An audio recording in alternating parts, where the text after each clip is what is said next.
नमस्कार दोस्तों, मेरा नाम है आशीष राठौर। आज आप लोगों के लिए एक और बुलेट ट्रेन से रिलेटेड बड़ी वीडियो लेकर के आ गया हूं। दोस्तों, आज की वीडियो को आखिर तक जरूर देखिएगा।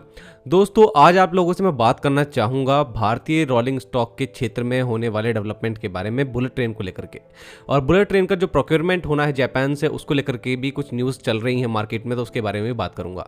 सबसे पहले दोस्तों, आप लोगों को आशा करता हूँ कि बुलेट ट्रेन प्रोजेक्ट जो कि मुंबई से अहमदाबाद के बीच में चल रहा है, उससे रिलेटेड जो भी मैं आपको अपडेट दे रहा हूँ वो आपको अच्छी लग रही होंगी। अपने दोस्तों के साथ शेयर करना मत भूलिएगा दोस्तों इन सभी वीडियोस को। मेरी पिछली वीडियो में आप लोगों ने जाना है कि किस तरीके से बुलेट ट्रेन प्रोजेक्ट आगे बढ़ रहा है, और महाराष्ट्र में सबसे इंपॉर्टेंट काम जो कि गर्डर लॉन्चिंग का शुरू हो चुका है, वो आपको मैंने अच्छे से समझाया। साथ में सबसे बड़ा काम 21 किलोमीटर की जो टनल बनी है महाराष्ट्र में बीकेसी से लेकर के सिलपाटा के बीच में, वहां पर काम किस टेक्नोलॉजी की मदद से हो रहा है खुदाई का, और कहां तक पहुंचा है, कितनी खुदाई हो गई है। हाल ही में 2.7 किलोमीटर की खुदाई का काम कंप्लीट हो गया, पहला ब्रेक थ्रू हुआ है। वो आप लोगों को मैंने टेक्निकली बहुत अच्छे से समझाने की कोशिश की है। अगर आपने अभी तक वो वीडियो नहीं देखी है तो देख लीजिएगा। तो दोस्तों, प्रोजेक्ट तो अच्छा चल रहा है 508 किलोमीटर का मुंबई से अहमदाबाद के बीच में, लेकिन इस प्रोजेक्ट का कंप्लीशन होने के बाद चलना तो आखिरकार इस पर ट्रेन को ही है, और शिंकानसेन टेक्नोलॉजी की ट्रेन को लाने की बात आखिरकार हुई थी भारतीय रेलवे में, जब 2018 के समय जब यहां पर डील साइनिंग हुई थी मिनिस्ट्री ऑफ रेलवेज और जापान के बीच में कि वो इस प्रोजेक्ट को कैसे इंप्लीमेंट करेंगे, क्या डेडलाइन रहने वाली है, और कौन सा रोलिंग स्टॉक का प्रोक्योरमेंट होगा। बात हुई थी उस समय प्रधानमंत्री नरेंद्र मोदी जी जब गए थे जापान, और जब वहां जापान के प्रधानमंत्री शिंजो आबे जी थे, तो उनके बीच में कि ये किस तरीके से प्रोजेक्ट आगे बढ़ेगा। और शिंकानसेन की E5 सीरीज की ट्रेन जो है वो हमारे भारत में आने वाली थी। 24 ट्रेनों को लाने की बात हुई थी, और 8 कोच की ट्रेन होनी थी। उस समय डील के मुताबिक 16 करोड़ रुपए लगभग एक कोच का प्राइस था, तो लगभग 400 करोड़ की एक ट्रेन ये बनती और हमारे देश में पहुंचती। लेकिन बीच में काफी कुछ प्रोजेक्ट को देखना पड़ा। महाराष्ट्र में लैंड एक्विजिशन नहीं हो पाया, प्रोजेक्ट डिले हुआ, 2024 तक कंप्लीट कुछ नहीं हो पाया,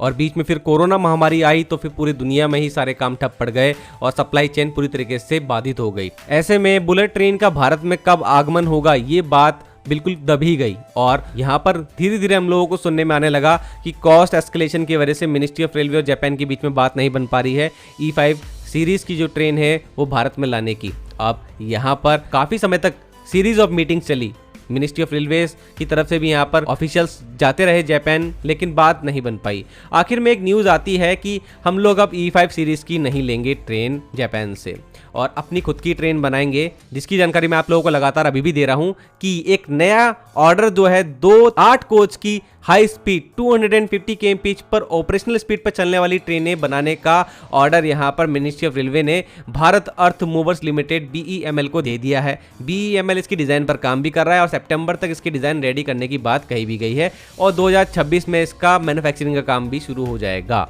बाकी इस पर तो मेरी नज़र बनी रहेगी दोस्तों। ये ट्रेन एक वंदे भारत ट्रेन के प्लेटफॉर्म पर ही बनेगी, और इसका काम पैरेलल में लगातार चल रहा है। लेकिन अब E5 सीरीज की ट्रेन हम नहीं ले रहे हैं, तो बाद में एक और न्यूज़ निकल के आती है यहाँ पर, जो बिल्कुल करेक्ट न्यूज़ भी है कि जापान हमको 2 ट्रेनें टेस्टिंग के लिए देने वाला है, जो कि E3 सीरीज़ की भी होगी और E5 सीरीज़ की होगी, एक ट्रेन। तो दोस्तों, इनकी टेस्टिंग भी जापान में शुरू हो गई है, वो वीडियो भी निकल के आ गई है, और सभी मीडिया हाउसेस ने इसको कवर भी किया। अब ये ट्रेनें गिफ्ट के तौर पर हमारे पास आएंगी, लेकिन कॉमर्शियल रन इनके नहीं होंगे, ये सिर्फ टेस्टिंग के लिए यूज होंगी, क्योंकि हमारा ट्रैक जो है 50 किलोमीटर का सूरत से बिलीमोरा के बीच में वो कंप्लीट होने वाला है। मैं आप लोगों को लगातार वहां का काम भी दिखा रहा हूँ, स्टेशन भी रेडी हो रहा है, और OHE मास्ट का इरेक्शन भी होना शुरू हो चुका है, तो इलेक्ट्रिफिकेशन भी जल्द वहां हो जाएगा, सिग्नलिंग का काम भी कंप्लीट कर लिया जाएगा 2026 में।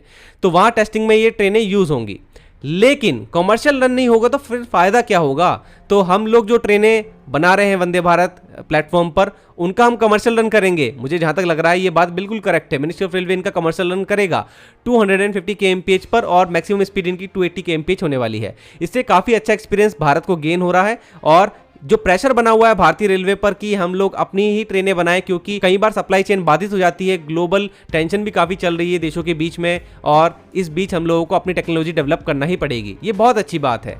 लेकिन एक और न्यूज़ फिर आ जाती है कि हम E10 सीरीज़ की सबसे बेस्ट जो बुलेट ट्रेन होने वाली है, जो जापान खुद अपने यहाँ लॉन्च करने वाला है, अभी टेस्टिंग पर है वहां पर भी, तो 2030 में हम वो ट्रेनें लेंगे जापान से। और जब ये न्यूज़ सुनने को मिली तो सभी को बहुत ज़्यादा खुशी हुई होगी, क्योंकि E10 सीरीज़ की बुलेट ट्रेन आएगी तो इससे बेस्ट और क्या होगा। लेकिन ये न्यूज़ तो आई और सबको अच्छी भी लगी, जहाँ तक मैंने भी पढ़ा है इसके बारे में, मैं आप लोगों को जानकारी भी देता रहा हूँ इस ट्रेन के बारे में, जो E10 सीरीज की बुलेट ट्रेन है। लेकिन एक चीज मेरे को सुनने को नहीं मिली। यहाँ पर बात तो हुई प्रोक्योरमेंट की E10 सीरीज की ट्रेन की, लेकिन कोई डील नहीं हुई फाइनल, जिसमें हमको पता लगता कि कितने पैसे पर बात बनी है, कितने करोड़ की ये ट्रेन हमको पड़ने वाली है। तो यहाँ पर एक क्वेश्चन मार्क तो था, लेकिन एक विश्वास था कि हाँ ट्रेन आने वाली है। लेकिन अब अचानक से मैं दोबारा से देख रहा हूँ एक पूरी वेव आ गई है पूरे सोशल मीडिया पर एंड जो हमारे बिग मीडिया हाउसेस है वहाँ पर, कि हम लोग वंदे भारत ट्रेन चलाने वाले हैं अपने बुलेट ट्रेन कॉरिडोर पर, जो कि पहली बार बन रहा है, और हम लोग नहीं ले रहे हैं बुलेट ट्रेन। तो दोस्तों मैं आप लोगों को एक बार 100% क्लियर कर दूं, किसी भी न्यूज़ में ऐसा कहीं नहीं लिखा है कि ये ऑफिशियल न्यूज़ है, और यहाँ पर किसी बड़े ऑफिशियल अधिकारी जो कि NHSRCL या मिनिस्ट्री ऑफ रेलवे से है उसने ये बात कही हो। तो अभी आप इस पर बिल्कुल भी विश्वास मत कीजिए। अभी ये बिल्कुल नहीं तय हुआ है कि हम लोग बुलेट ट्रेन नहीं ले रहे हैं। वंदे भारत प्लेटफॉर्म पर एक हाई स्पीड ट्रेन बना रहे हैं, बिल्कुल ये बात करेक्ट है, और ये ट्रेन कमर्शियल रन भी करेगी हमारे बुलेट ट्रेन प्रोजेक्ट में, जिससे हमें अच्छा एक्सपीरियंस भी गेन होगा आगे अपनी और हाई स्पीड ट्रेनों को बनाने का। लेकिन हम लोग बुलेट ट्रेन लेंगे, इस बात पर अभी भी क्वेश्चन मार्क है। ऐसा नहीं है कि हम नहीं ले रहे हैं। तो देखते हैं, अभी इंतजार करेंगे कि मिनिस्ट्री ऑफ रेलवे की तरफ से कोई ऑफिशियल इन्फॉर्मेशन कब तक आती है। बाकी दोस्तों मेरा यही कहना है कि अभी डील फाइनल होने की संभावना है, क्योंकि अभी काफी समय बचा हुआ है भारतीय रेलवे के पास, क्योंकि अब 2030 तक डिले हो चुका है बुलेट ट्रेन के आने का, और इससे पहले तो हम लोग अपनी ही बनाई हुई ट्रेनें चलाने वाले हैं। तो इसमें अभी काफी समय है। यहाँ पर मिनिस्ट्री ऑफ रेलवे जापान भी अपना समय लेगा यहाँ पर डील करने में।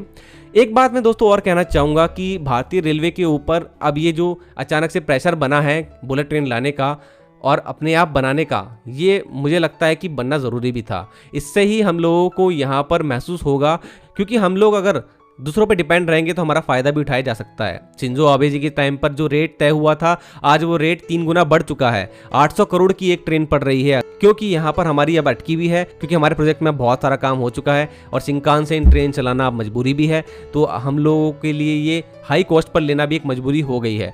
तो ये चीज़ किसी भी देश को ना लगे, इसके लिए हम लोगों को अपनी टेक्नोलॉजी डेवलप करना ही पड़ेगी, और काफ़ी अच्छा स्टेप पहले ही ले लिया मिनिस्ट्री ऑफ रेलवे ने BEML को काम दे करके। अब देखते हैं BEML कितना काम अच्छा कर पाता है, किस तरीके की ट्रेन सामने आती है। और दोस्तों मैं ये भी चाहता हूं कि मिनिस्ट्री ऑफ रेलवे तो आगे चल करके टेंडर्स भी निकाले, जहां सिर्फ BEML जैसी PSU ही नहीं, हमारे देश की प्राइवेट सेक्टर कंपनीज भी आगे आए, और उनको अगर काम मिलेगा तो मुझे 100% लगता है दोस्तों R&D को बढ़ावा मिलेगा। भारत में 250 ही नहीं 300 और 350 kmph की स्पीड पर चलने योग्य ट्रेनों के ऊपर काम हो पाएगा, और काम मिलने पर एल्यूमिनियम बॉडी के ऊपर जरूर से काम होगा इस तरीके की ट्रेनों को बनाने के लिए, जो कि इस ट्रेन को हल्का और एफिशिएंट बनाता है। और हाई स्पीड ट्रेनें इसी तरीके के मटेरियल से बनी होती हैं। तो मेरा मानना है दोस्तों इस तरीके के जो टेंडर्स हैं वो भारतीय रोलिंग स्टॉक सेक्टर को और ज़्यादा मजबूत बनाएंगे, आगे भविष्य के लिए रेडी करेंगे 2047 के हमारे जो सपना हमने देखा है उसके लिए। और देश में अदर बुलेट ट्रेन प्रोजेक्ट के लिए भी DPR के लिए सर्वे चल रहे हैं, तो वहाँ के लिए भी तो हमें आगे भविष्य में ट्रेनें चाहिए होंगी, तो अभी से ही काम शुरू करना होगा। तो दोस्तों कोई भी ऑफिशियल इन्फॉर्मेशन अभी यहाँ पर हमारी शिंकानसेन टेक्नोलॉजी की ट्रेन को लेने के लिए आती है तो आप लोगों को जल्द से जल्द देने की कोशिश करूंगा। तब तक आज के लिए इतना ही। वंदे मातरम, भारत माता की जय।